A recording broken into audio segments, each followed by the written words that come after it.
मुलांनो, आज आपण पाठ क्रमांक 3 आयुष्य आनंदाचा उत्सव म्हणजेच तुमचं आयुष्य आनंदामध्ये कसं जगावं हा शिवराज गोरले यांचा पाठ पाहणार आहोत. तर त्यांचा कालखंड आहे की 1951 आणि तो पाठ आहे पान क्रमांक 10. आता त्याच्या परिचयाला सुरुवात करू. सुप्रसिद्ध लेखक, नाटक, चित्रपट, दूरदर्शन मालिका, कथा, व्यक्तिरेखा, कादंबरी, ललित लेख, वृत्तपत्रीय स्तंभ इत्यादी माध्यमातून विपुल लेखन प्रसिद्ध. कुर्यात सदा टिंगलम, गोलमाल इत्यादी गाजलेल्या नाटकांसाठी तसेच थरथराट, चिमणी पाखरं इत्यादी लोकप्रिय चित्रपटांसाठी पटकथा, संवाद लेखन त्यांनी केले आहे. त्यांनी मराठीत प्रेरक साहित्याचे दालन समृद्ध केले. मजेत जगावं कसं या त्यांच्या गाजलेल्या पुस्तकाला महाराष्ट्र तत्त्वज्ञान परिषदेचा पुरस्कार मिळालेला आहे. याशिवाय त्यांची माणसं जोडावी कशी, मस्त राहावं कसं, यशस्वी व्हावं कसं, तुम्ही बदलू शकता अशी अनेक प्रेरक पुस्तके प्रसिद्ध आहेत. सर्वस्व, शोधार्थ, एका कल्पनेची आत्मकथा या कादंबऱ्या प्रसिद्ध. त्यांच्या नग आणि नमुने या विनोदी पुस्तकाला महाराष्ट्र राज्य शासनाच्या पुरस्काराने सन्मानित करण्यात आले आहे. प्रत्येकाला आनंद हवा असतो, परंतु बऱ्याचदा आनंद म्हणजे काय आणि तो कसा मिळवावा हे उमगत नाही. खरे तर आनंद बाहेर नसून अंतरंगात असतो, पण त्यासाठी आनंदाचे भान जागे असावे लागते. हे या पाठात लेखकाने हलक्या फुलक्या शैलीत उलगडले आहे. आनंद नेमका कशात असतो, तो कसा अनुभवायचा असतो, छोट्या छोट्या गोष्टीतही आनंद कसा भरून राहिलेला असतो, आनंद राहण्याची सवय कशी लावून घ्यावी यासंबंधी विविध उदाहरणातून केलेले विवेचन आनंदी राहण्यासाठी मोलाचे मार्गदर्शन करणारे आहे. निसर्गाची सोबत, संगीताची साथ आणि पुस्तकांचा सहवास आनंदी राहण्यासाठी कसे उपयुक्त ठरतात यासंबंधीच्या पाठातील विवेचनामुळे आपणास जीवनात आनंदी राहण्याचा राजमार्ग गवसतो. तर हे बघा, लेखकांनी काय केलेले आहे की त्यांनी हा जो पाठ आहे मजेत जगावं कसं या गाजलेल्या पुस्तकातून घेतलेला आहे. मग जीवनात आनंदात कसे जगावे हे सांगण्याचा या लेखाच्या माध्यमामधून प्रयत्न केलेला आहे. आनंद हा यांत्रिकपणे खूप प्रयत्न करून किंवा पैसे देऊन मिळत नाही. स्वतःचे मन, अंतःकरण आनंदी ठेवले पाहिजे, तरच आनंद काय होतो की आपल्याला मिळत असतो. खरं तर स्वतःच्या मनातील सर्व नकारात्मक भाव काढून टाकले तर मन शुद्ध होते. शुद्ध मन हाच आनंदाचा स्रोत असतो. कला असेल, साहित्य असेल, निसर्ग सहवास यांच्या माध्यमातून आपण स्वतःचे मन शुद्ध करू शकतो. ही क्षेत्रे आनंदाला पूरक अशी मनोवृत्ती निर्माण करत असतात. आता आपण पाठाला काय करूयात की मुलांनो, सुरुवात करूया. आनंद सगळ्यांनाच हवा असतो, पण आपला आनंद नेमका कशात आहे हे अनेकांना कळत नसतं. आनंद म्हणजे नेमकं काय हेही उलगडलेलं नसतं. कुठे असतो हा आनंद, कुठे नसतो हा आनंद. आनंदी आनंद गडे जिकडे तिकडे चोहीकडे ही फक्त कवी कल्पनाच नव्हे, तेच सत्य आहे, किंबहुना शाश्वत सत्य आहे. आनंदाची गंमत अशी आहे की तुम्ही शोधू लागलात की तो दडून बसतो, पकडू गेलात की हातातून निसटतो. आनंदासाठी जितका आटापिटा कराल तितका तो हुलकावण्यात येतो. जितका सहजपणे घ्याल तितका आनंद सहज प्राप्त होतो. आनंद असतोच, तो अनुभवता मात्र यावा लागतो. आनंदाच्या बाबतीत कळसा काखेत असूनही आपण गावाला वळसा घालीत असतो. आनंद आपण बाहेर शोधत असतो आणि तो मात्र आत असतो. आनंद आपल्या मनातच असतो. आनंदाच्या झऱ्याचा उगम आपल्या अंतरंगातच असतो. बघा, लेखकांनी काय म्हटलेलं आहे की आनंद सगळ्यांनाच हवा असतो. मुलांनो, मला सांगा, आनंद कोणाला नको आहे का? आपल्या आयुष्यामध्ये आनंद ही अशी एक गोष्ट आहे की ती सर्वांनाच काय असते की हवी असते, पण आपला आनंद नेमका कशात आहे हे अनेकांना कळत नाही. मग बरोबर आहे की आपला जो आनंद आहे हा कशात आहे हे अनेक व्यक्तींना काय होतं की समजत नाही, कळत नाही. आनंद म्हणजे नेमकं काय हेही उलगडलेलं नसतं. आणि हे लेखकांचं म्हणणं अगदी खरं आहे की आनंद म्हणजे नेमकं काय हेही बऱ्याच लोकांना कळत नाही, उलगडत नाही. कुठे असतो हा आनंद, कुठे नसतो हा आनंद. आनंदी आनंदी गडे, जिकडे तिकडे चोहीकडे, ही फक्त कविकल्पनाच नाही. आणि लेखक काय म्हणतात की फक्त कवितेमधूनच आपण म्हणू शकत नाही की आनंदी आनंदी गडे, जिकडे तिकडे चोहीकडे. तेच तेच सत्य आहे, किंबहुना शाश्वत सत्य आहे. आनंदाची गंमत अशी आहे की तुम्ही शोधू लागलात की तो दडून बसतो. आणि खरोखरच विद्यार्थ्यांनो, आनंद असा आहे की तुम्ही जर शोधू लागला की तो काय होतो की कुठेतरी दडून बसतो आणि पकडायला गेलात की तो हातातून निसटतो. आनंदासाठी जितका आटापिटा कराल तितका तो हुलकावणे देतो. आटापिटा करणे म्हणजे की प्रयत्न करणे, कष्ट करणे. मग तुम्ही आनंदासाठी जर खूप प्रयत्न केले, कष्ट केले, तर तो सहज तुम्हाला काय करतो की हुलकावणे देऊन निघून जातो. जितका सहजपणे घ्याल तितका आनंद सहज प्राप्त होतो. आणि आयुष्यामध्ये अशा काही गोष्टी असतात की ते सहजगत्या आपल्याला मिळतात, पण आपण त्या मिळवण्याचा काय करत नाही की प्रयत्न करत नाही. आणि आनंदाच्या बाबतीतसुद्धा तसंच आहे. तुम्ही जर सहज मिळवला तर तो आनंद तुम्हाला सहज काय होतो की प्राप्त होतो. आनंद असतो तो अनुभवता मात्र यावा लागतो. आणि प्रत्येकाच्या आयुष्यामध्ये कोणत्या ना कोणत्या गोष्टीच्या माध्यमामधून काय होतं की आनंद असतो, पण तो आपल्याला काय करावा लागतो की तो अनुभवता यावा लागतो. आनंदाच्या बाबतीत कळसा काखेत असूनही आपण गावाला वळसा घालीत असतो. बघा काय म्हटले की आनंदाच्या बाबतीत कळसा काखेत. कळसा म्हणजे काय तर एक नळ लावलेली घागर असते, मग ते आपल्या जवळच असते, पण आपण अख्ख्या गावाला काय करतो की वळसा घालत असतो. आनंद आपण बाहेर शोधत असतो आणि तो मात्र आत असतो. म्हणजे आनंद आपल्या जवळच असतो, पण तो आपण काय करतो की बाहेर शोधण्याचा त्याला प्रयत्न करत असतो. आनंदाच्या झऱ्याचा उगम आपल्या अंतरंगातच असतो.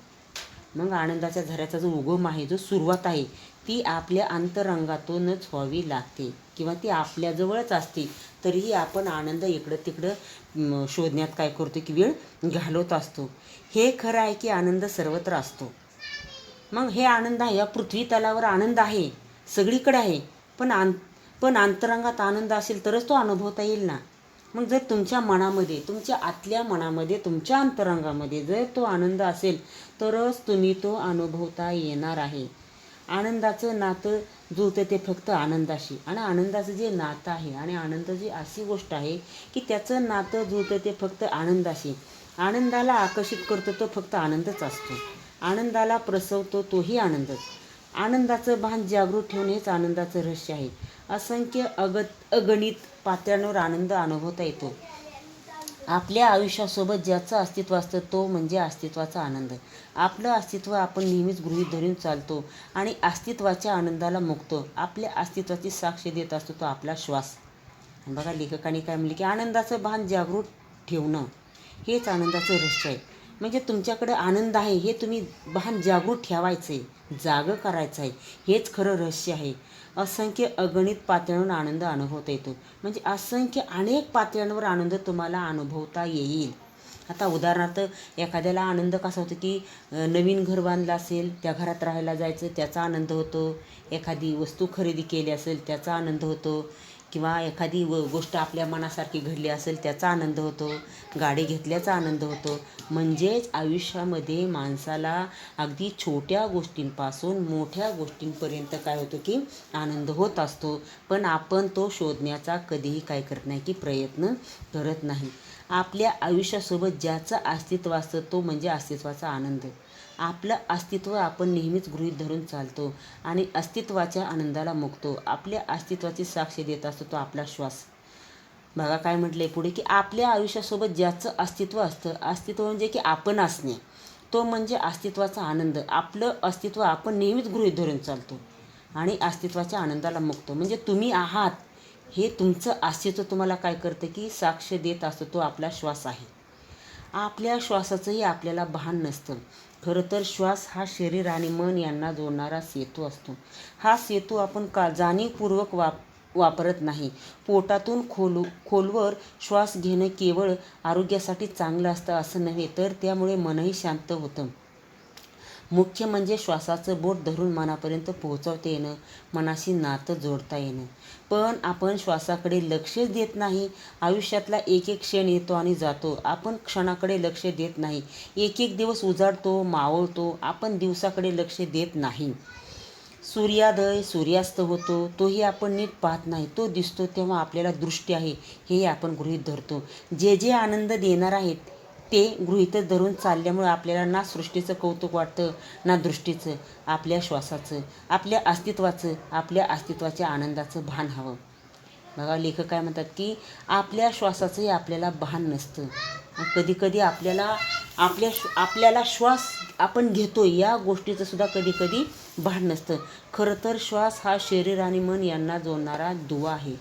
आणि आपला जे श्वास आहे आणि आपलं जे मन आहे शरीर, श्वास हा शरीर आणि मन या दोघांच्या मधला काय आहे की एक खूप मोठा असा दुवा आहे. हा सेतू आपण जाणीवपूर्वक वापरत नाही. पोटातून खोलवर श्वास घेणे केवळ आरोग्यासाठी चांगलं असतं. आणि आपला असा गैरसमज होतो की पोटातून जर खोलवर श्वास घेतला तर आपलं आरोग्य चांगलं राहतं. असं नाही. तर त्यामुळं मन शांत होतं. आणि आपण जेव्हा श्वास मोठा घेतो त्या मोठ्या श्वासामुळे आपलं मन शांत होतं. मुख्य म्हणजे श्वासाचं बोट धरून मनापर्यंत पोहोचवता येतं. मग श्वास आपल्या मनापर्यंत काय होतं की पोहोचवता येतो आणि मनाशी नातं जोडता येतं. मग त्या श्वासाचं नातं आपण आपल्या मनापर्यंत काय करतो की जोडत असतो. पण आपण श्वासाकडे लक्ष देत नाही. आयुष्यातला एक एक क्षण येतो आणि जातो. आणि खरंच मुलांनो, एक गोष्ट लक्षात घे की आपण आपल्या श्वासाकडे लक्ष देत नाही. आयुष्यातला एक एक क्षण येतो आणि आपल्या आयुष्यामध्ये अनेक अशा काही घटना घडतात, असे काही क्षण येतात. त्या क्षणाकडे आपण काय करतो की लक्ष देत नाही. तो क्षण येतो आणि लगेच काय होतं की जातो. आपण क्षणाकडे लक्ष देत नाही. एक एक दिवस उजाडतो, मावळतो. आणि आपल्या आयुष्यातसुद्धा तसंच आहे. एक एक दिवस उजाडतो, मावळतो, पुन्हा परत दिवस उजाडतो, परत मावळतो. आपण दिवसाकडे लक्ष देत नाही. आणि आपण आपले जे दिवस आहे, आयुष्यामध्ये असणारे जे दिवस आहे, या दिवसाकडे आपण काय करत नाही की अजिबात लक्ष देत नाही. सूर्योदय सूर्यास्त होतो, तोही आपण नीट पाहत नाही. सूर्योदय आणि सूर्यास्त या दोन्ही गोष्टी आपण नीट पाहत नाही. कारण मुलं बरीच अशी असतात की सूर्योदय झाल्यानंतर उठतात. त्याच्यामुळे त्यांना सूर्योदय कधी होतो हे काय होत नाही की माहिती होत नाही. तेव्हा आपल्याला दृष्टी आहे हेही आपण गृहीत धरतो. मग जेव्हा सूर्योदय पाहतो त्यावेळेस आपल्याला कुठंतरी दिसायला लागलं, आपण म्हणतो की आपल्याला दृष्टी आहे. जे जे आनंद देणार आहे ते गृहीतच धरून चालल्यामुळे आपल्याला ना सृष्टीचं कौतुक वाटतं ना दृष्टीचं. आपल्या श्वासाचं, आपल्या अस्तित्वाच्या आनंदाचं भान हवं. म्हणजे लेखकाने अगदी साध्या सोप्या गोष्टीमध्ये काय सांगितलं आहे की तुमच्या आयुष्यामध्ये जे जे आनंद देणार आहे ते गृहीतच धरून चालल्यामुळे आपल्याला सृष्टीचं कौतुक वाटत नाही, ना दृष्टीचं कौतुक वाटत नाही, किंवा आपल्या श्वासाचं कौतुक वाटत नाही. आपण स्वतः आहोत याचंसुद्धा आपल्याला काय होत नाही की कौतुक वाटत नाही. आपल्या अस्तित्वाच्या आनंदाचं भान हवं. म्हणजे आपणच आहोत स्वतः, हेच आपण काय केलं पाहिजे की भान ठेवलं पाहिजे. तरच तुम्हाला आयुष्यामध्ये अगदी छोट्या छोट्या गोष्टींच्या माध्यमामधून काय होणार आहे की आनंद मिळणार आहे. आपलं अस्तित्व हीच एक कमाल आहे, एक अद्भुत सत्य आहे. भले सापेक्ष असेल पण सत्य आहेच. युगायुगांच्या खडतर तपश्चर्येनंतर हा मानवी जन्म लाभला आहे. तो लाभला हेच आनंदासाठी एक सबळ कारण आहे. आनंदासाठी आपलं असणं ही पुरेसं आहे. किंबहुना आपलं असणं हीच आनंदाची खूण आहे, अभिव्यक्ती आहे. एखादी आनंददायी घटना घडते तरीही आपल्याला म्हणावं तितका आनंद होत नाही. त्याची काही स्पष्ट कारणं असतात. एखाद्या नाट्यस्पर्धेत तुम्हाला सर्वोत्कृष्ट अभिनयाचं बक्षीस मिळतं, पण तुमच्या मते ते खरं तर दुसऱ्या एखाद्या कलाकाराला मिळायला हवं असेल तर आनंद होऊनही रुकरुक लागून राहते. आनंद हा निखळ असेल तरच तो आनंद असतो, खरा असेल तरच तो अनुभवता येतो. बघा पुढे काय म्हणले की जीवनाच्या युगायुगांच्या खडतर तपश्चर्येनंतर हा मानवी जन्म लाभला आहे. आणि हे खरंच आहे मुलांनो की जीवनाच्या अनेक युगायुगांच्या खडतर साधनेनंतर हा आपल्याला मानवी जन्म काय झाला आहे की देह लाभलेला आहे. तो लाभला आहे हेच आनंदासाठी एक सबळ कारण आहे. म्हणजे आपल्याला जन्म लाभला हाच खरा मोठा काय आहे की आनंद आहे. आनंदासाठी आपलं असणंही पुरेसं आहे. म्हणजे आपण स्वतः आहोत हाच आपल्याला खूप मोठा काय आहे की आनंद आहे. आणि आनंदासाठी आपलं असणं हेच खूप मोठं काय आहे की पुरेसं आहे. किंबहुना आपलं असणं हीच आनंदाची खूप खूण आहे, अभिव्यक्त आहे. म्हणजे आपण स्वतः आहोत ना, मग हीच खरं चांगली मोठी खूण आहे की आपल्या आनंदाची अभिव्यक्ती आहे. एखादी आनंददायी घटना घडते तरीही आपल्याला म्हणावा तितका आनंद होत नाही. बघा, एखादी आनंददायी घटना जरी घडली तरी आपल्याला त्यावेळेस काय होतं रे, आपल्याला म्हणावा तितका आनंद होत नाही. त्याची काही स्पष्ट कारणं आहेत. बघा, पुढे लेखकांनी काय केले की आपल्याला आनंददायी घटना घडूनसुद्धा आनंद होत नाही त्याची काही कारणं दिलेली आहेत. आता उदाहरणार्थ, एखाद्या नाट्यस्पर्धेत तुम्हाला सर्वोत्कृष्ट अभिनयाचं बक्षीस मिळतं, पण तुमच्या मते ते खरं तर दुसऱ्या एखाद्या कलाकाराला मिळायला हवं. म्हणजे तुमचं मन काय होतं, तुम्हाला एखादी नाट्यस्पर्धा झाली आणि एक सर्वोत्कृष्ट अभिनयाचं बक्षीस मिळालं आहे, तरीही तुमचं मन काय होतं की नाराज असतं. मग तुमचं मन असं विचार करतं की बाबा माझ्याऐवजी त्या एखाद्या दुसऱ्या कलाकाराला मिळायला हवं असेल. आनंद होऊन रुकरुक लागून राहते. म्हणजे त्यावेळेस तुमच्या मनाची स्थिती वेगळी राहते. त्याच्यामुळं तुम्हाला बक्षीस मिळूनसुद्धा काय होत नाही की आनंद होत नाही. आनंद हा निखळ असेल तरच तो आनंद असतो. निखळ म्हणजे काय की शुद्ध स्वच्छ हवा. म्हणजे तुम्हाला मिळणारा आनंद स्वच्छ असायला हवा, निर्मळ असायला हवा, तरच तो तुमचा खरा आनंद असतो. आणि खरा असेलच तर तो तुम्हाला अनुभवता येतो. लोकांना पेढे वाटणं वेगळं आणि स्वतःला आनंद वाटणं वेगळं. खरा आनंदात ओळखण्याची एक सोपी खूण आहे. तुम्हाला हलकं हलकं पिसासारखं वाटायला हवं. मनावरचे सर्व ताण, सर्व दडपण नाहीशी व्हायला हवीत. मुख्य म्हणजे ईर्ष्या असूया नाहीशी व्हायला हव्यात. राग द्वेष विरघळायला हवा. बघा, लेखकाने काय म्हणले की खरा आनंद आपल्याला केव्हा होतो, लोकांना पेढे वाटणं वेगळं आणि स्वतःला आनंद वाटणं वेगळं. म्हणजे पेढे वाटण्याचा आनंद आणि स्वतःला झालेला आनंद या दोन्हीमध्ये काय की फरक आहे. आणि खरा आनंद जर झालेला असेल तर तो ओळखायचा कसा? मग तो आनंद ओळखण्यासाठी एक सोपी काय केली की खूण दिलेली आहे. मग खरा आनंद झाल्यावर तुम्हाला नेमकं काय होतं, अगदी हलकं हलकं वाटतं, पिसासारखं वाटतं. आणि तुमच्या मनावर जे आलेले सर्व ताण आहेत, दडपण आहेत, ही नष्ट व्हायला लागतात, ही नाहीशी होतात. मुख्य म्हणजे तुमच्या मनामध्ये असणारी ईर्ष्या म्हणजे काय तर हेवा, असूया म्हणजे की द्वेष नाहीशी व्हायला हवी किंवा ते नाहीशी होतात. राग विरघळायला हवा. म्हणजे जेव्हा तुम्हाला खरा आनंद होतो तेव्हा तुमच्या मनामध्ये असणाऱ्या ज्या भावना आहेत, ह्या भावना काय होतात की नष्ट व्हायला हवेत. काहींना एखादं बक्षीस मिळालं तरी त्या अमक्याला 4 बक्षिसं मिळाली याचं वैषम्य वाटतं. किंवा मग त्या लेकाला एकही बक्षीस मिळालं नाही याचाच अधिक आनंद होतो. स्वतःला काही मिळणं, स्वतः आनंद मिळवणं यापेक्षा दुसऱ्याला आनंद न मिळणं हे ज्यांना महत्त्वाचं वाटतं ते आयुष्यात कधीच आनंद होऊ शकत नाहीत. तुलना आली की आनंद संपलाच. खरा आनंद दुसऱ्याच्या दुःखावर कधीच पोचला जात नसतो. खरा आनंद हा मनाला केवळ हलकंच नाही तर चित्ताला शुद्ध करत असतो. माणूस खऱ्या आनंदात असतो तेव्हा त्याला सगळं जग छान सुंदर वाटत असतं. आपल्यासारखं सगळ्यांनी मजेत आनंदात असावं असं त्यांच्या मनात येतं. स्वतःच्या मनात तो मावेनासा झाल्यानं सर्वांना वाटावा असं वाटत असतं. ती गरज आनंद वाटण्याची असते, दाखवण्याची किंवा प्रदर्शन करण्याची नसते. पुढे बघा, लेखकाने एक उदाहरण दिलेलं आहे चांगलं की काहींना एखादं बक्षीस मिळालं तरी त्या अमक्याला 4 बक्षीस मिळाली याचं दुःख वाटतं.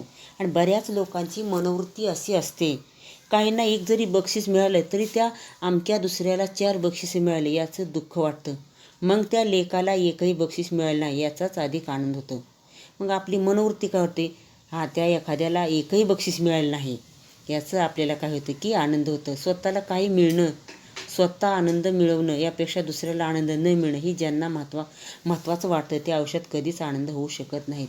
आणि लेखकाने काय केले की चांगला मुद्दा मांडलेला आहे. ते काय म्हणतात की स्वतःला काही मिळणं म्हणजे सगळं असेल ते आपल्यालाच असावं अशी बऱ्याच लोकांची वृत्ती असते. स्वतःला मिळावं, दुसऱ्याला काहीही मिळू नये. समाजामध्ये अशा वृत्तीची लोक भरपूर वावरत असतात हे आपण काय करतो की पाहतो. मग यापेक्षा दुसऱ्याला आनंद न मिळणे हे ज्यांना महत्त्वाचं वाटतं, मग एखाद्याला काय वाटतं की आपल्याला जो आनंद मिळाला आहे ना तर त्याच्यापेक्षा दुसऱ्याला काहीच मिळू नये हे ज्यांना महत्त्वाचं वाटतं ते आयुष्यामध्ये कधी सुखी होऊ शकत नाहीत. आनंदाची तुलना करता कामा नये. तुलना आली की आनंदच संपला. आणि माणसाची मनोवृत्ती अशी असावी की दुसऱ्याच्या आनंदामध्ये आपण नेहमी काय करावं की सहभाग घ्यावा, सहभाग असावा.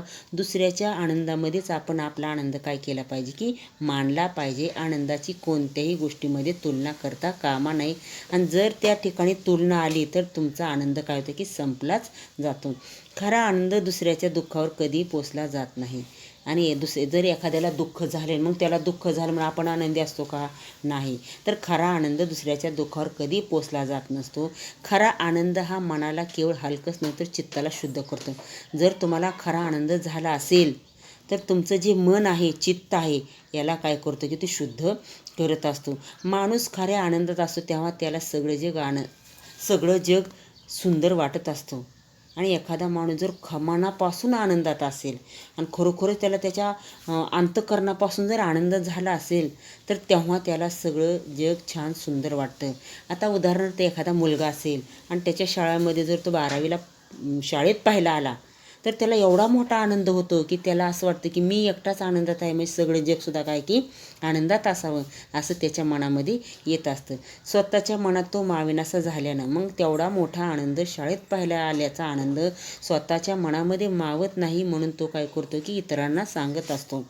ती गरज असते, तसं सांगण्याची ती काय असते की गरज असते, दाखवण्याची किंवा प्रदर्शन करण्याची नसते. मग त्यावेळेस ती काय आनंद झाला तो काय की गरज आहे, मग ती दाखवण्याची किंवा प्रदर्शन करण्याची नसते. अनेकदा आयुष्यात असं काय घडतं की आपण आनंदासाठी मनाची कावडं कायमची बंद करून टाकतो. आपण म्हणतो माणसं दुःखातून बाहेर येत नाहीत, त्याचं कारण ते दुःखाला बाहेर जाऊ देत नाहीत. हृदयाची दारं मिटलेली असतील तर आतलं दुःख बाहेर जाणार तरी कसं? आणि बघा लेखकाने काय म्हटलेलं आहे की अनेकदा आपल्या आयुष्यामध्ये अशा गोष्टी घडतात की आपण आनंदासाठी मनाची कावडं कायमची बंद करून टाकतो. मनाची कावडं बंद करणे म्हणजे काय तर मन मोकळे न ठेवणे, पूर्वग्रह दूषित वृत्ती बाळगणे. मग अशा गोष्टी घडतात आणि शेवटी माणसाचं काय रे मुलांनो, आयुष्य आहे. मग आयुष्यामध्ये चढ उतार हे येतच असतात, अशा गोष्टी घडतात. पण आपण कायमस्वरूपीच आनंदासाठी आपली दारं खिडक्या बंद करून बसू शकत नाही ना. त्याचं कारण ते दुःखाला बाहेर जाऊ देत नाहीत. आणि जी माणसं आनंदासाठी कवाडं बंद करून ठेवतात त्याचं कारण असं आहे की दुःखाला त्यांच्या मनापासून ते दुःखाला बाजूला करत नाहीत, दुःखाला बाहेर जाऊ देत नाहीत. हृदयाची दारं मिटलेली असतात आणि अशा माणसांची कायमची हृदयाची दारं काय होतात की मिटलेली असतात. दुःख बाहेर जाणार कसं? मग तुम्ही त्या दुःखाला तुमच्या मनामध्ये, तुमच्या अंतःकरणामध्ये जर तुम्ही अगदी त्याला कवटाळून जर बसलात तर ते तुमच्यापासून दुःख काय होणार नाही की बाहेर जाणार नाही. आणि जर बाहेर दाराशी घुटमळणारा आनंदात येणार कसा? आनंदाला जागा मोकळी लागते. तुमच्या मनात दुःख, चिंता, टेन्शन अशा मंडळींची गर्दी झाली असेल तर तशा दाटीवाटीत आनंद कधीच घुसत नाही. आनंदाचं खुल्या दिल्यानं स्वागत करावं लागतं. शेतकरी मंडळी कधी पडायचा पाऊस म्हणून आभाळाकडे डोळे लावून बसतात, त्यांचा नाईलाज असतो. बघा लेखकाने काय म्हणतात की तुमच्या मनामध्ये जर दुःख असेल तर तो दारात आलेला आनंद तुमच्यापर्यंत पोचणारच नाही, कारण तुम्ही दुःखालाच अगदी लपेटून बसलेला आहात. मग दाराशी घुटमळत आलेला आनंद तुमच्यापर्यंत येणारच नाही. मग आनंदाला जागा मोकळी लागते. मग तुमच्याजवळ जर आनंद पाहिजे असेल तर तुमचं अंतःकरण आधी आनंदासाठी मोकळं असायला हवं. जर तुमच्या मनात दुःख, चिंता, टेन्शन अशा मंडळींची गर्दी असेल तर तशा दाटीवाटीत आनंद कधीच येत नाही. आणि लेखक काय म्हणतात की तुमच्या मनात जर दुःख, चिंता, टेन्शन ह्या गोष्टींची आधीच गर्दी झाली असेल तर अशा गर्दीमध्ये, अशा वाटीमध्ये आनंद कधीच घुसत नाही. आनंदाचं खुल्या दिल्यानं स्वागत करावं. मग आयुष्यामध्ये तुम्हाला मिळणारा जो आनंद आहे ह्या आनंदाचं खुल्या दिल्यानं काय करायचं की स्वागत करायचं आहे. आणि कसं असतं की माणसाचं आयुष्य परिपूर्ण आनंदाने भरलेलं आहे, पण माणूस तो आनंद शोधण्याचा कधी काय करत नाही की प्रयत्न करत नाही. शेतकरी मंडळी कधी पडायचा पाऊस म्हणून आभाळाकडे डोळे लावून बसतात, त्यांचा नाईलाज असतो. आणि शेवटी निसर्ग आहे. शेतकरी मंडळी काय करतात की पाऊस कधी पडायचा म्हणून आभाळाकडे काय करतात की डोळे लावून बसतात, कारण त्या गोष्टीवर त्यांचा नाईलाज असतो. आपण पाऊस पाडू शकत नाही, कारण पाऊस पाडणं त्यांच्या हातात नसतं. मग ते पावसाची आतुरतेने वाट का पडतात? कारण पाऊस पाडणं त्यांच्या हातात नसतं. आणि ज्यावेळेस पहिला पाऊस येतो त्यावेळेस शेतकऱ्यांना काय होतं की मनापासून आनंद होत असतो. आनंदाचा पाऊस मात्र आपण पाडू शकतो, आनंदाचा पाऊस पाडू शकतो, पण कृत्रिम पाऊस पाडू शकत नाही. नैसर्गिक कुठून तरी आनंद येईल आणि आपल्या मनाचं अंगण भिजवेल म्हणून वाट पाहत बसलं तर आनंद येईलच याची खात्री नसते. आनंद हा आपण घ्यायचा असतो, कुणी तो देईल याची वाट पाहायची नसते.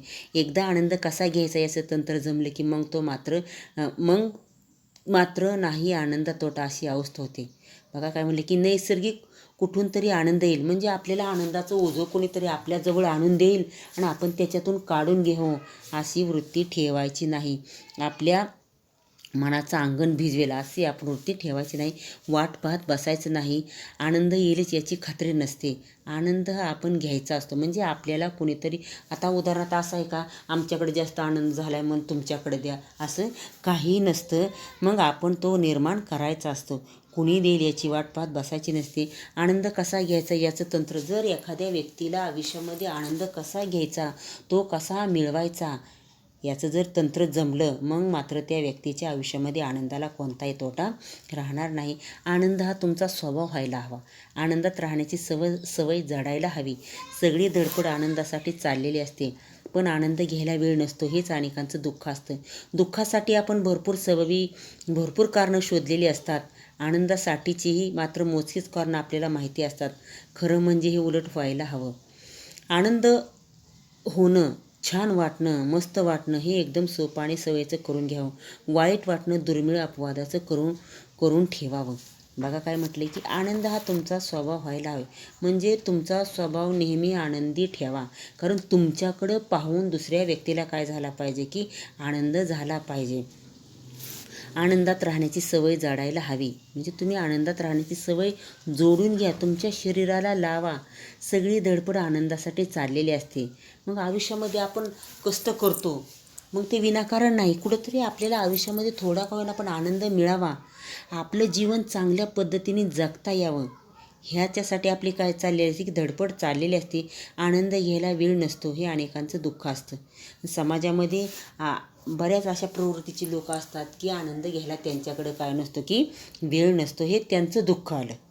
दुःखासाठी आपण भरपूर कारणं सांगतो. मग आपल्याकडे जर दुःख असेल तर दुःखासाठी आपण अनेक कारणं शोधलेली असतात. आनंदासाठीची मात्र मोजकीच कारणं. मग दुःख असेल तर आपण भरपूर कारणं शोधतो आणि आनंदासाठी अगदी थोडी कारणं काय करतो की शोधून काढत असतो. आपल्याला माहिती असतात, खरं म्हणजे उलट व्हायला हवं.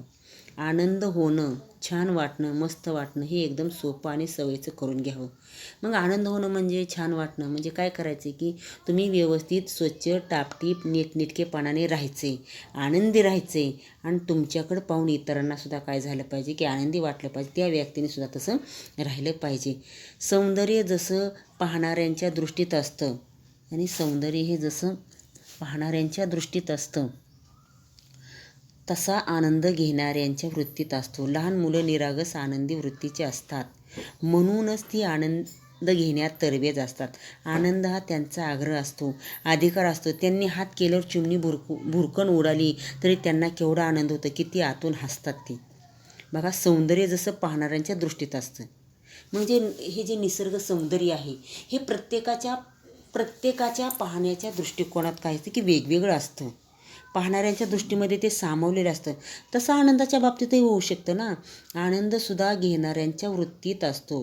मग वृत्तीत असतो म्हणजे काय, तुम्ही अगदी लहान लहान गोष्टीपासून मोठमोठ्या गोष्टीपर्यंत काय करायचं आहे की आनंद शोधायचा आहे. लहान मुलं निरागस आनंदी वृत्तीचे असतात. आता मुलांनो, आपल्या आसपास लहान मुलं असतात, मग अगदी निरागस वृत्तीची लहान मुलं असतात आणि ती नेहमी आनंदी राहतात. कारण ती छोटी असतात, त्यांना बाहेरच्या जगाचा एवढा काय नसतो की अनुभव नसतो.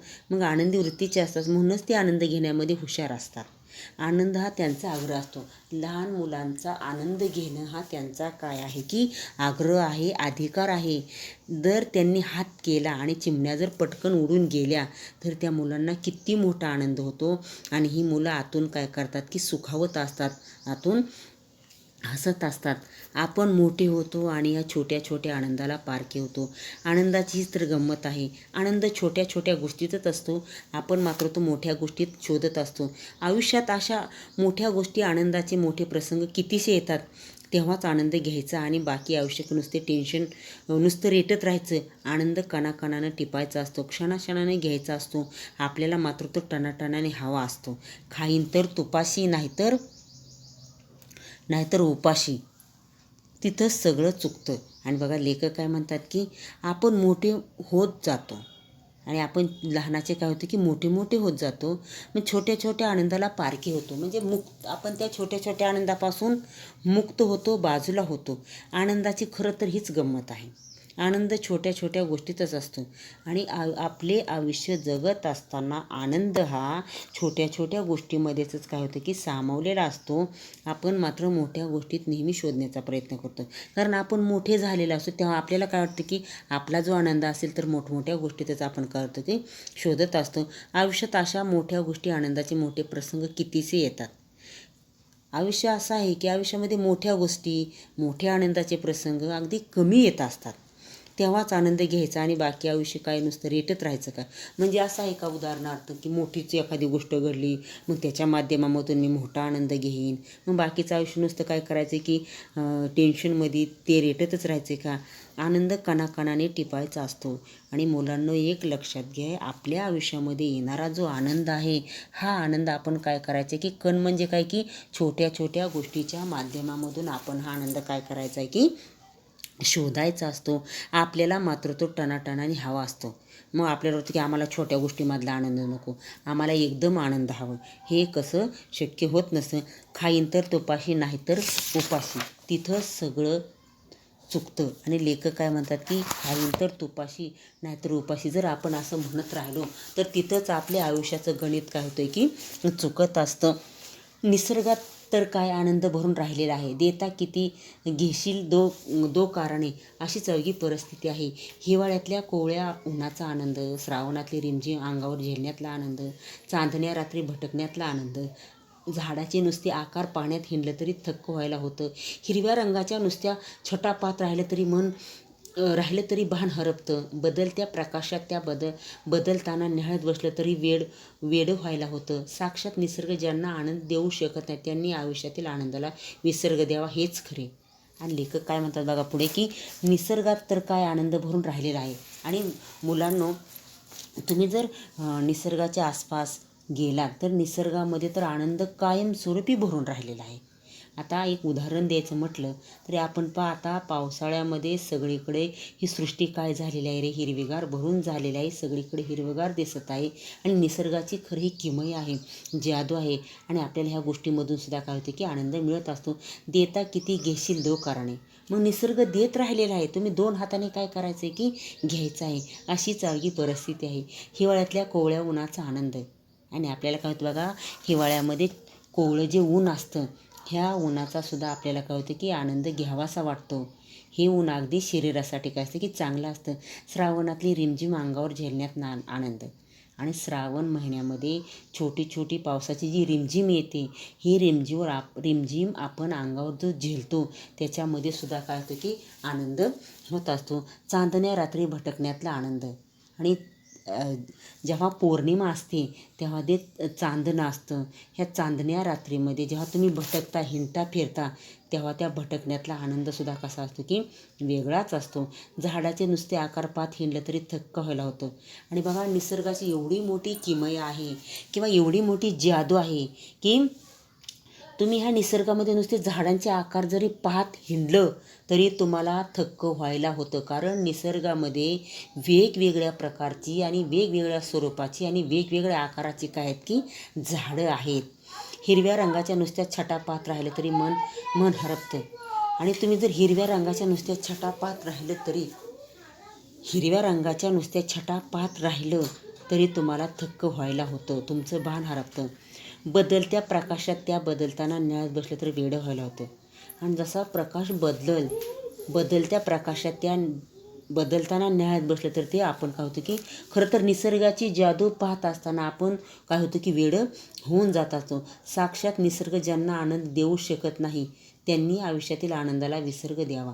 साक्षात निसर्ग ज्यांना आनंद देऊ शकत नाही त्या व्यक्तीने आयुष्यातील आनंदाला विसर्ग द्यावा, हेच काय की खरे आहे.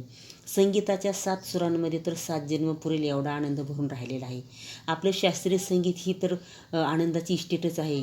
कुमार गंधर्व, पंडित भीमसेनजी, पंडित जसराज, किशोरी आमोणकर यांचं गाणं आपण ऐकू शकतो. हे केवळ भाग्यच म्हणायला हवं.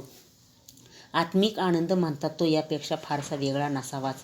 आत्म्याच्या या भाषेत गाता आलं नाही तरी ऐकता येतच ना. कलाकार मंडळी खरी जगतात ती कलेच्या मस्तीतच. एखाद्या कलेशी आपणही दोस्ती करू शकलो तर एका वेगळ्याच विश्वात वावरता येतं. निर्मितीच्या आनंदाशी नातं जोडता येतं. या आनंदाची जात काही वेगळीच असते. पण कलावंत होता आलं नाही तरी रसिक होण्याचा आपला अधिकार कुणीच नाकारू शकत नाही. कलेच्या आस्वादातला अनोखा आनंद हा आपणच आपल्याला बहाल करू शकतो. निर्मिती म्हणजे काही प्रत्येकाने ताजमहाल बांधायला हवा असं थोडंच आहे. पोरांच्या बरोबरीने दिवाळीतला किल्ला करण्यातही मौज असतेच. आणि खरं तर मुलांनो, लेखकांनी काय केले की अगदी तुम्ही छोट्या छोट्या गोष्टीमध्ये सुद्धा काय करू शकता की आनंद पाहू शकता, मिळवू शकता. संगीताच्या 7 सुरामध्ये तर 7 जन्म पुरेल एवढा आनंद भरून राहिलेला आहे. आता संगीताच्या बाबतीत जर घेतलं तर त्या 7 सुरांमध्ये 7 जन्म म्हणजे त्याचे संगीताचे 7 सूर आहेत आणि त्या 7 सुरांमध्ये 7 जन्म पुरेल एवढा तुम्हाला आनंद भरून राहिलेला आहे. आता इथं उदाहरण जर द्यायचं झालं तर तुम्हाला कधी तुमचं मन नाराज असेल तर तुम्ही एखादं संगीत ऐकू शकता, एखादं गाणं ऐकू शकता, तर तुमच्या मनाला काय होतं की प्रसन्न वाटत असतं. आपलं शास्त्रीय संगीत ही तर आनंदाची इस्टेटच आहे आणि आपलं जे शास्त्रीय संगीत आहे ही तर खरोखरच आनंदाची इस्टेट आहे. त्याच्यामध्ये बघा कुमार गंधर्व आहेत, पंडित भीमसेनजी आहेत, जसराज आहेत, किशोरी आमोणकर आहे.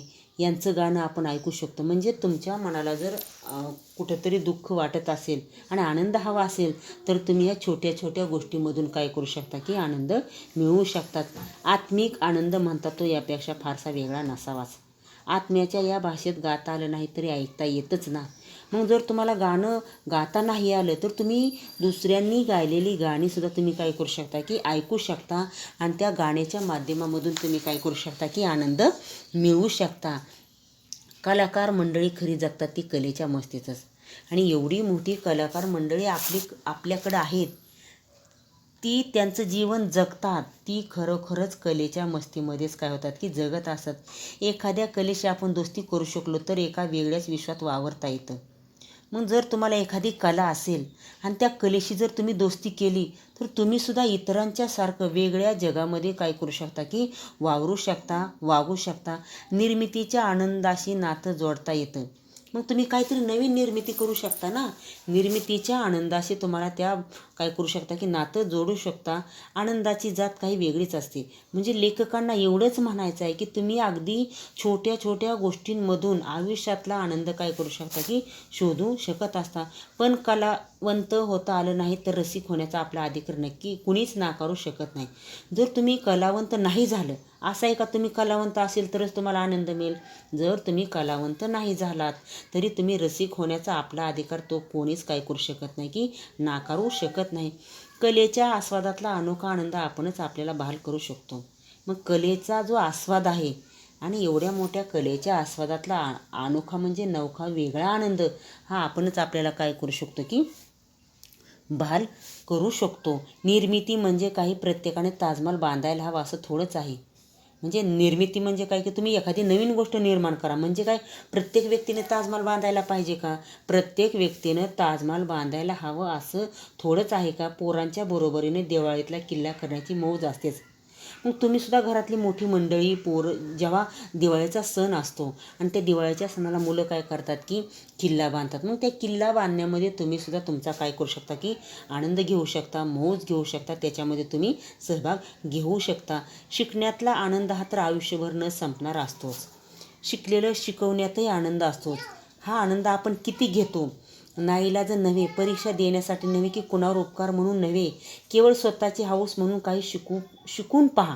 एखादी कला, एखादी भाषा, एखादा खेळ माणसं स्वतःची हौस, स्वतःचा छंद विसरू कसा शकतात हे मला न उलगडलेलं कोड आहे. खेळाचा आणि छंदाचा उद्देशच केवळ आनंद हा असतो. पोटासाठी उद्योग आणि आनंदासाठी छंद, इतकं हे साधं गणित आहे. आणि छंद म्हणाल तर तो अगदी कुठलाही असू शकतो. आणि बघा लेखकाने काय म्हटलं की शिकण्यातला आनंद हा तर आयुष्यभर न संपणार आहे. मग बघा शिकण्यासाठी वयाची कोणतीही अट नसते. शिकण्यातला जो आनंद आहे तो तो कधीच न संपणार आहे. आयुष्यभर म्हटलं तरी तुम्ही शिक्षणाचा आस्वाद घेऊ शकता. शिकलेलं शिकवण्यातही आनंद असतो. मग तुम्ही एखादी गोष्टी जर तुम्ही शिकला आणि ती इतरांना जर शिकवली तर त्याच्यामध्ये सुद्धा काय असतं की खूप मोठ्या प्रमाणात आनंद असतो. हा आनंद आपण किती घेतो? नाईलाजाने नव्हे, परीक्षा देण्यासाठी नव्हे की कोणावर उपकार म्हणून नव्हे, केवळ स्वतःची हौस म्हणून काही शिकून पहा. मग आपण हा शिकण्यातला जो आनंद आहे हा दुसऱ्यासाठी नसून तो आपल्या स्वतःसाठीच निर्माण करत असतो. स्वतःची हौस म्हणून बऱ्याच गोष्टी आपण काय करतो की शिकत असतो आणि ह्या गोष्टी शिकत असताना आपल्याला त्याच्या माध्यमामधून बराच काय होतं की आनंद मिळत असतो. आता एखादी कला, उदाहरणार्थ प्रत्येक माणसामध्ये कोणती ना कोणती तरी कला असते. एखादी कला असेल, एखादी बोलता येणारी भाषा असेल किंवा एखादा खेळ असेल. माणसं स्वतःची हौस, स्वतःचा छंद विसरू कसा शकतात? म्हणजे तुमच्याकडे ह्या ज्या कला आहेत ह्या तुम्ही आयुष्यामध्ये विसरता कामा नये. खेळाचा आणि छंदाचा उद्देशच केवळ आनंद हा असतो. तुमचा जो खेळ आहे आणि तुमचा जो छंद आहे याचा उद्देश काय आहे की आनंद हा असतो. म्हणजे खेळाचा आणि छंदाचा उद्देश तुम्हाला आनंद मिळत असतो. पोटा पाण्यासाठी उद्योग आणि आनंदासाठी छंद, इतकं हे साधं गणित आहे. पोटा पाण्यासाठी उद्योग, मग आपण का करतो रे? आपण व्यवसाय का करतो की आपल्या पोटाला लागतं. आपल्या पोटा पाण्यासाठी उद्योग आणि आनंदासाठी आपण काय करतो की आनंदासाठी आपला जो छंद आहे